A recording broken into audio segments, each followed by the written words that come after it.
সুপ্রিয় দর্শক, স্বাগত সবাইকে আমাদের নিয়মিত টক শো। এই সময় আমি জহিরুল আলম আপনাদের সঙ্গে আছি। প্রিয় দর্শক, গত কয়েকদিন ধরেই একটি বাক্য খুবই আলোচিত, দীপনের বাবার কথা, সন্তানহারা এক পিতার কথা। কেন তিনি এই কথা বললেন, কেন তিনি বিচার চান না, কেন তিনি বিচারের চেয়ে শুভবুদ্ধি এবং শুভবুদ্ধির জাগরণ চান। বর্তমান সময়ে সেই ধরনের সামাজিক জাগরণ কিভাবে সম্ভব, সেই সামাজিক জাগরণ আদৌ আশা করা যায় কিনা, এই নিয়ে আলোচনা হচ্ছে। সেই সঙ্গে আসছে সামাজিক জাগরণে বর্তমান রাজনীতির ভূমিকা কতটুকু আছে। প্রশ্নটি উঠছে কারণ যে দেশে ঘটনার দিকে গভীর পর্যবেক্ষণের চেয়ে রাজনৈতিক আলোচনা, পারস্পরিক দোষারোপ, অভিযোগের নানা পসরা আমরা দেখতে পাই। সাম্প্রতিক সময়ে বিভিন্ন ঘটনা প্রবাহে, বিশেষ করে বিভিন্ন হত্যাকাণ্ডের ঘটনায় জনমনে তৈরি হয়েছে নানা উদ্বেগ, উৎকণ্ঠা।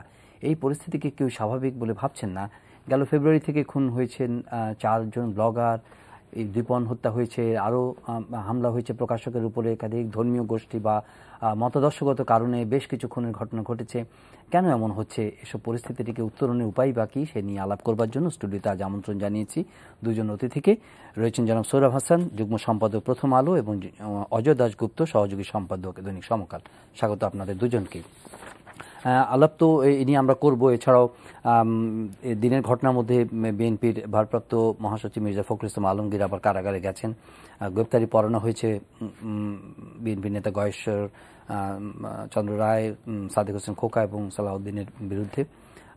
এছাড়া 4 জাতীয় নেতার বাকি খুনিদের মৃত্যুদণ্ড কার্যকরের প্রত্যাশা জানিয়েছেন আজকে তার স্বজনরা। আবারও জাতিসংঘ মহাসচিব, এটা দিয়ে আমরা আজকে শুরু করতে পারি যে জাতিসংঘ মহাসচিবও এই ঘটনায় অনেক উদ্বেগ, উৎকণ্ঠা আমাদের নিজেদের দেশেই আছে, সবাই এটা নিয়ে চিন্তিত। এবং জাতিসংঘ মহাসচিবও পূর্ণ তদন্ত চেয়েছেন, বিচার দাবি করছেন। যদিও এটা ওনার তদন্ত চাওয়া, বিচার দাবি করার বিষয় নয়, দেশে এই নিয়ে অনেক আলোচনা আছে। আপনি কি বলবেন? না, প্রথমত আপনি অধ্যাপক আবুল কাশেম ফজলুল হক, যিনি সন্তান হারিয়েছেন, জাগৃতির প্রকাশক ছিলেন দীপন, তিনি সন্ত্রাসীর হাতে, সেই সন্ত্রাসী পরিচয় আমরা এখনো জানতে পারিনি। তবে এটি ধারণা করা যায় যে যারা অভিজিৎকে হত্যা করেছে তারাই তার বইয়ের প্রকাশক দীপনকেও হত্যা করেছে, এবং শুদ্ধস্বরের প্রকাশক এবং তার 2 বন্ধু, তাদের উপর হামলা হয়েছিল, তাদের হত্যা করার চেষ্টা হয়েছিল। তারা জীবনে বেঁচে গেছেন, কিন্তু দীপনকে বাঁচানো যায়নি। এটাই তো আমাদের অপূরণীয় ক্ষতি। এবং বাবার যে অনুভূতি, দেখুন, তিনি বাবা হিসেবে সন্তানের প্রতি তার যে অনুরাগ, তার ভালোবাসা, তার স্নেহ, তার চেয়েও তিনি দেশের শুভ, দেশের ভালো, দেশের মঙ্গল কামনা করেছেন। এবং তিনি বলেছেন, তিনি যে বিচারের প্রতি অনাস্থা জানিয়েছেন তা নয়, প্রথমত বিচার হয়নি, সুতরাং তিনি বলেছেন যে বিচার হবে, এর নিশ্চয়তা কোথায়।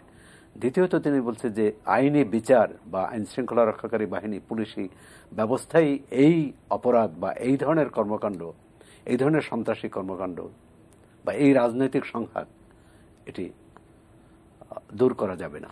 আপনার বিবেচনায় কি সমাধান হতে পারে? সমাধান তো হচ্ছে যে আইনের শাসন, গণতন্ত্র, ন্যায় বিচার, এটি সর্বক্ষেত্রে হতে হবে। শুধু আইনের শাসন হলে হবে না, আইনের শাসন নয়, বিচার চাওয়াই যথেষ্ট নয়, এটা সমাধান করতে হবে আরো গ্রেটার এক্সটেন্টে। এটাই তো বলতে চাইছেন। অপরাধী যাতে সমাজে কোনোভাবে এরকম ধারণা না করতে পারে যে আমি অপরাধ করে পার পাবো, সেটি যে কোনো ঘটনায়। কিন্তু আমাদের সমাজে, আমাদের রাজনীতিতে আমরা দেখছি যে একের পর এক ঘটনা ঘটছে, অপরাধীরা ধরা পড়ছে না। এ নিয়ে আপনি যেটা শুরুতে বললেন যে রাজনৈতিক বাদানুবাদ হচ্ছে, একে অপরকে দোষারোপ করছে।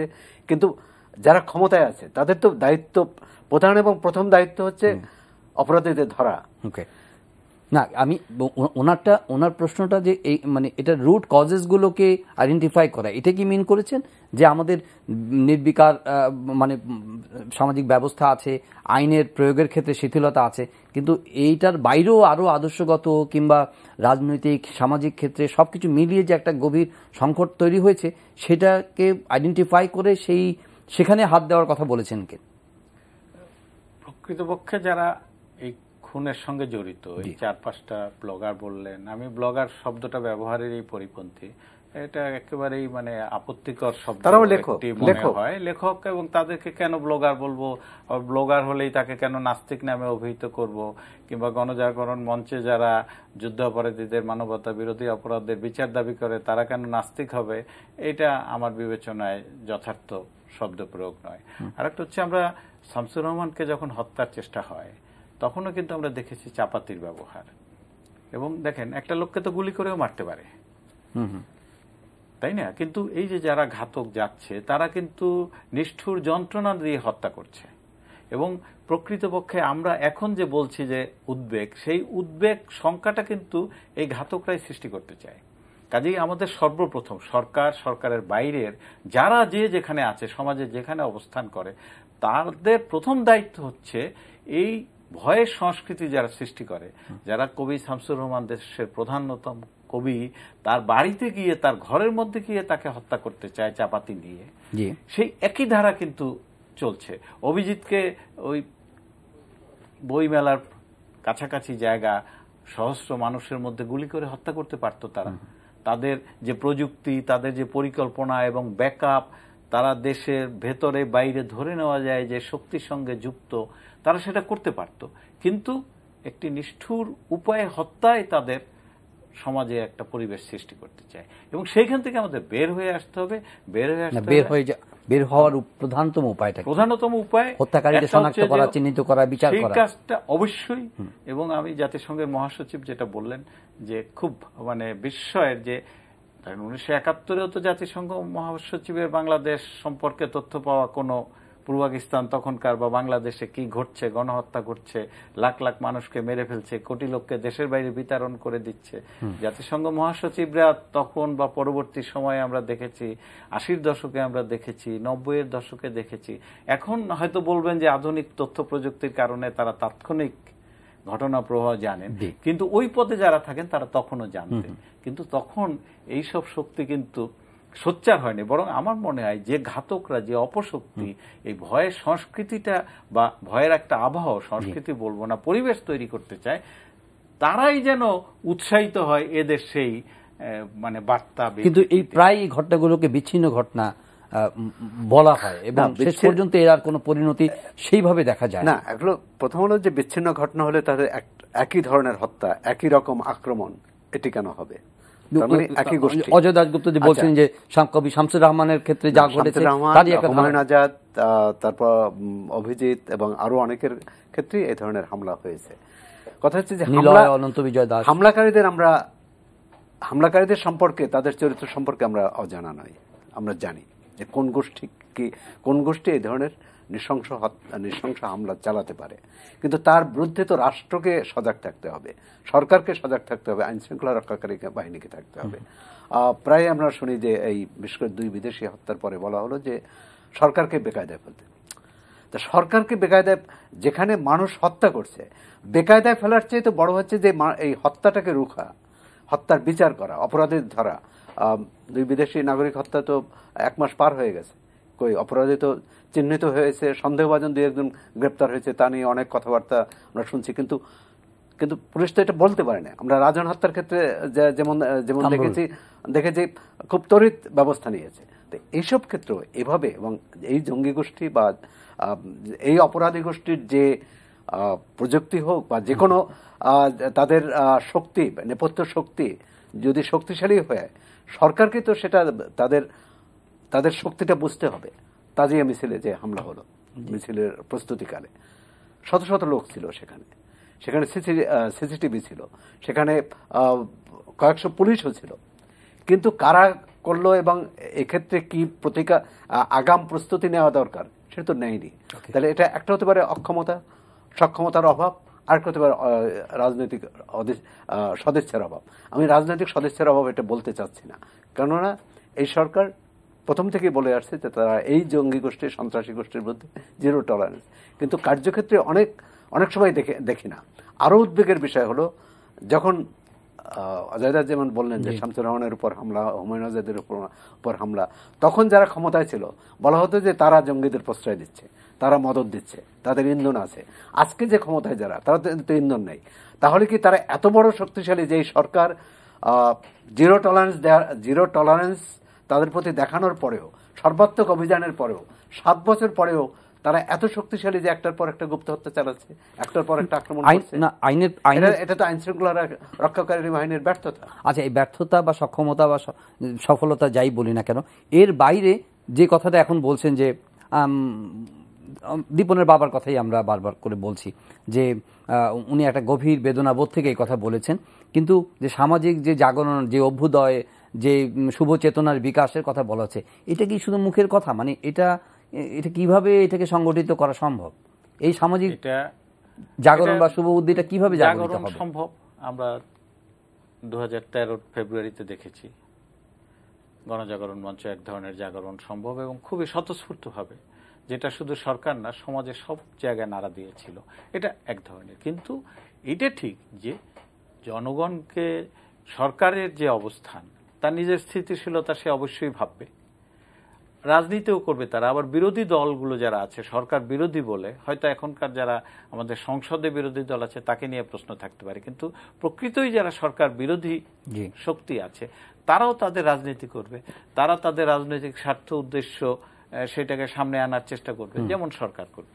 কিন্তু সরকারকে যদি পরিস্থিতি সামাল দিতে হয়, তারা তো ঘটনা ঘটার আগেই অভিযুক্ত হচ্ছে, মানে ঘটনা ঘটার পরপরই অভিযুক্ত হচ্ছে। এবং সেটা বললাম যে প্রত্যেকে তার রাজনীতি করবে তার, এবং এই রাজনীতির মার পাচ্ছে বহু, সেটা বাংলাদেশে যেমন হয় অন্য দেশে। আমরা সম্প্রতি তুরস্কের নির্যাতনে দেখেছি যে বোমা বর্ষণ হয়েছে, যারা শিকার হয়েছে বোমা বর্ষণের তারাই কিন্তু নির্বাচনে ক্ষতিগ্রস্ত হয়েছে, যারা এই বোমা বর্ষণের সঙ্গে অভিযুক্ত তারাই কিন্তু লাভবান হয়েছে। কাজে সেটা রাজনীতি করে কে লাভ বের করে নিবে বেশি, কে কম নিবে, সেটা এখানের আলোচ্য বিষয় না।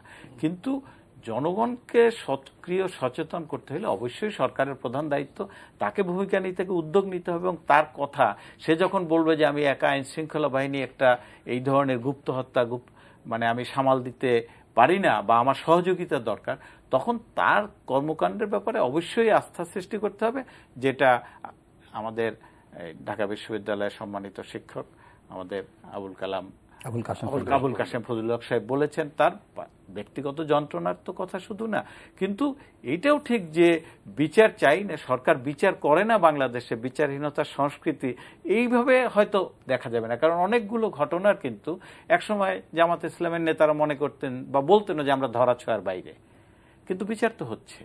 আমাদের 71-এ যুদ্ধ অপরাধ অন্য আরো যারা করেছে তারা তো বিচার হচ্ছে, 75-এ যারা রাষ্ট্র ব্যবস্থায় পরিবর্তন ঘটিয়েছে তাদের তো বিচার হচ্ছে।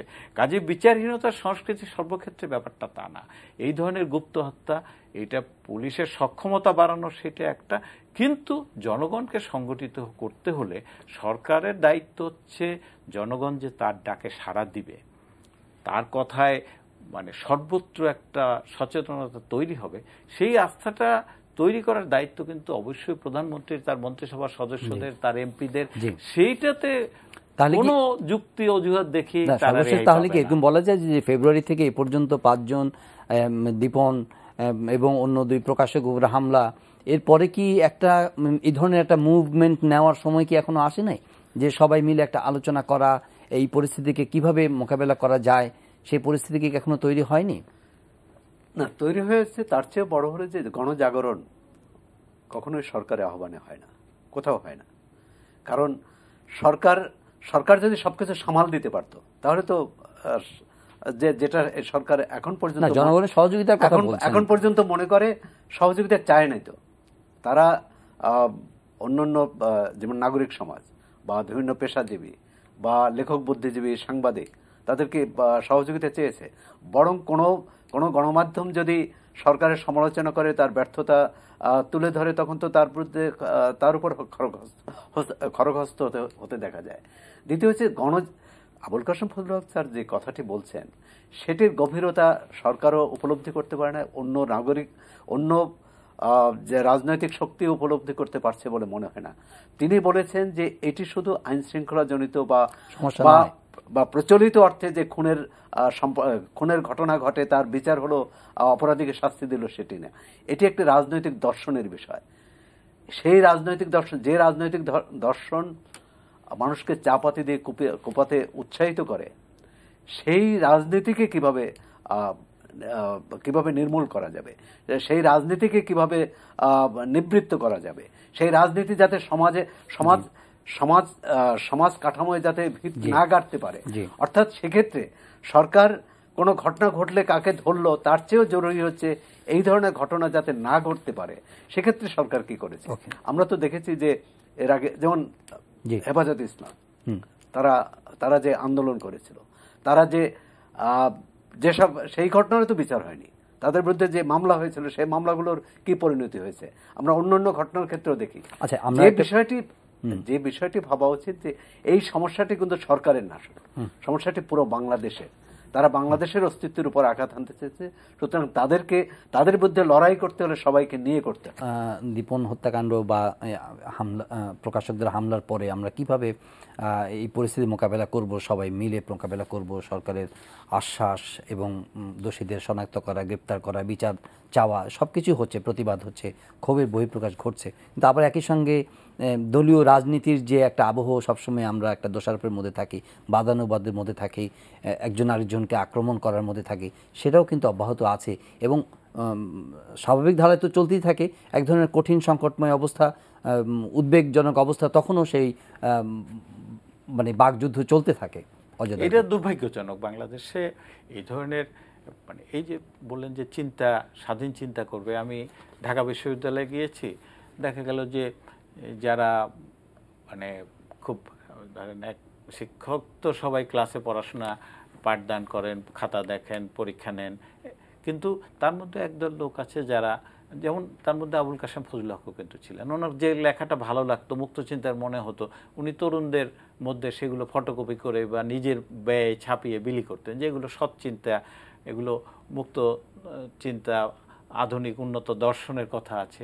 অর্থাৎ এই লোকগুলোর মধ্যে কিন্তু একটা ভয়, কখন গুপ্ত ঘাতক তার চারপাশে এসে হাজির হয়। এমন একটা আমরা কিন্তু 2005 সালে দেখেছি, সেটা ঢাকায় আদালতে, গাজীপুরে, নেত্রকোনায়, সেটা সব জায়গায়, দেশের নানা স্থানে, চট্টগ্রামে কিন্তু এই ধরনের ঘটনা ঘটে। তখন কিন্তু সমাজের মধ্যে একটা নৈতিক শক্তির জাগরণের মতোই কিন্তু ঘটেছিল, যে কারণে কিন্তু এই জেএমবি যারা এটা করেছিল বা আরও অপরাধী যারা করেছিল, যেখানেই মানুষ মনে হয়েছে যে এই শক্তি যা করছে তা ঠিক করছে না, সেই পরিস্থিতিটা কিন্তু এখন আমার মনে হয় যে আমাদের গণমাধ্যম, আমাদের সমাজের সর্বত্র এই পক্ষেই জনমতটা তৈরি করা, যেটা সৌরভ ভাই বললেন যে সরকার ডেকে তো কিছু হবে না, সেটা ঠিকই, যে আমাদের সবারই একটা গুণগত মান যদি পরিবর্তন না হয়, দোষারোপের মধ্যে থাকলে পরে সেটা হবে না, বরং এই শক্তি যে একটা বিপদ ডেকে আনছে, আপনি আমি কেউই কিন্তু নিরাপদ বোধ করব না এই পরিস্থিতিতে। কারণ এবং আপনি না শুধু, আপনি একটা বই লিখলেন, আপনি একটা পত্রিকার প্রকাশক, পত্রিকায় তো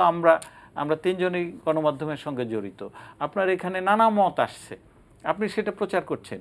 এখন যদি বলে যে আপনি কেন প্রচারের সুযোগ দিচ্ছেন, আপনি সংবাদপত্রে কেন এই কথাটা লেখা হলো, সেজন্য সংবাদপত্রের প্রকাশক, যিনি একজন হয়তো ব্যবসায়ী কিংবা যিনি হয়তো সমাজের রাজনৈতিক কর্মকাণ্ডে কোনোভাবে জড়িত না, তাকে মেরে ফেলতে হবে, এবং সেই মেরে ফেলার পদ্ধতিটা হচ্ছে মানে চাপাতি দিয়ে, কুপিয়ে, যন্ত্রণা দিয়ে।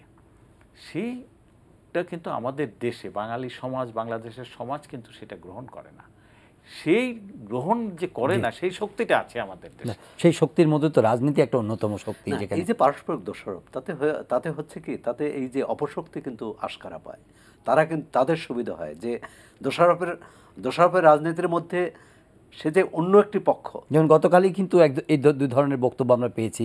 প্রধানমন্ত্রী এখানে জেল হত্যা দিবস উপলক্ষে সোহরাওয়ার্দী উদ্যানে বলেছেন যে বিএনপি নেত্রী বিদেশে বসে গুপ্ত হত্যা করছেন এবং ষড়যন্ত্র করছেন।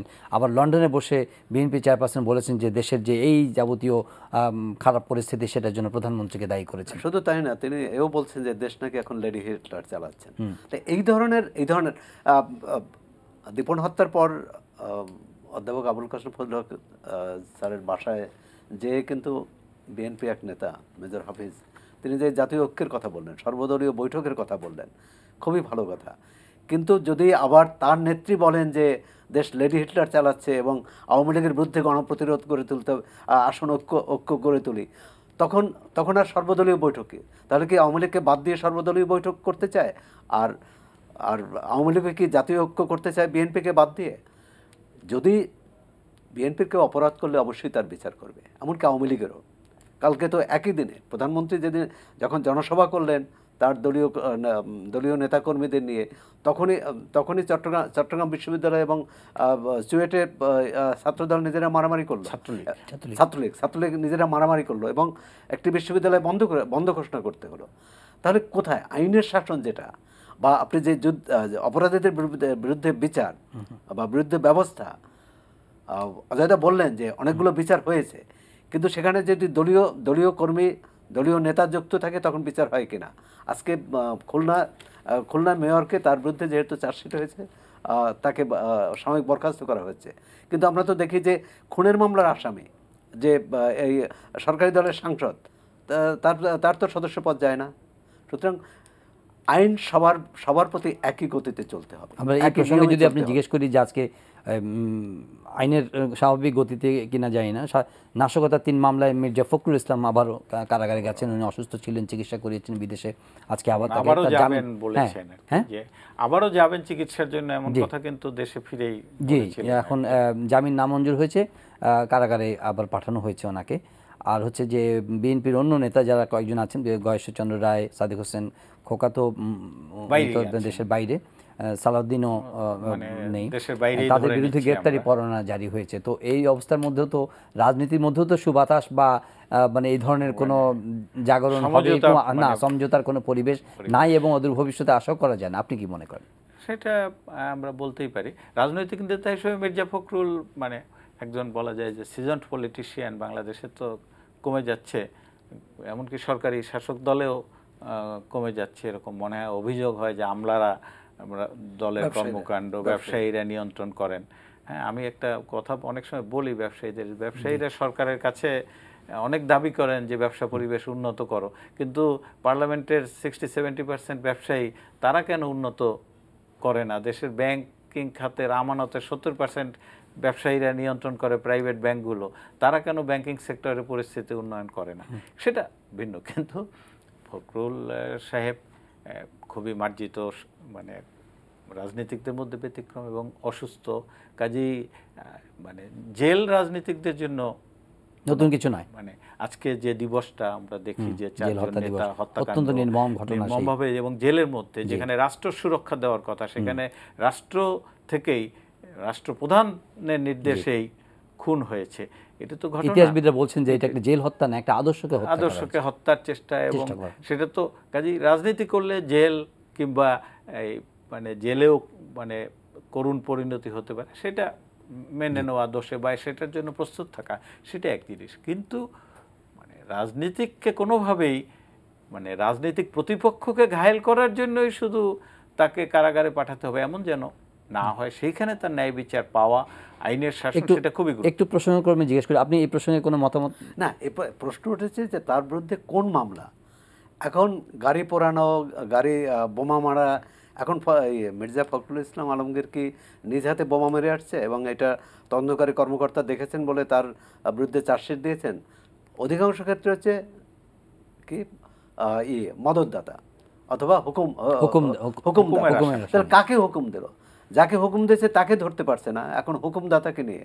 আমি বলছি যে আইন প্রয়োগের ক্ষেত্রে যদি এই ব্যত্যয় ঘটে, এখানে যদি এই অনিয়ম ঘটে, এবং যে কথাটি বলতেছিলেন অজয়দা, যে রাজনৈতিক প্রতিপক্ষকে ঘায়েল করার জন্য যদি আইনের প্রয়োগ বেছে বেছে করা হয়, তাহলে তো আইনের শাসন হবে না, এবং সেক্ষেত্রে মানুষের মধ্যে বিশ্বাসযোগ্য হবে না যে এটা এখানে সত্যি সত্যি আইনের শাসন হচ্ছে। অজয় দাশগুপ্ত, আপনি প্রসঙ্গক্রমে জিজ্ঞেস করতে চাই যে দীপন হত্যার প্রতিবাদে গণজাগরণ মঞ্চ আজকে আধা বেলা হরতাল করেছে, এবং এই হরতালের প্রসঙ্গে আপনাকে জিজ্ঞেস করতে চাই, আপনি তো নিয়ে দীর্ঘ গবেষণা করেছেন, এবং এই হরতাল, এটা যদিও খুব একটা মানে আজকের আলোচনার সঙ্গে প্রাসঙ্গিক, কিন্তু হরতালের বিষয়ে আপনার যে গবেষণা, সেটা সম্পর্কে যদি একটু বলেন সংক্ষেপে।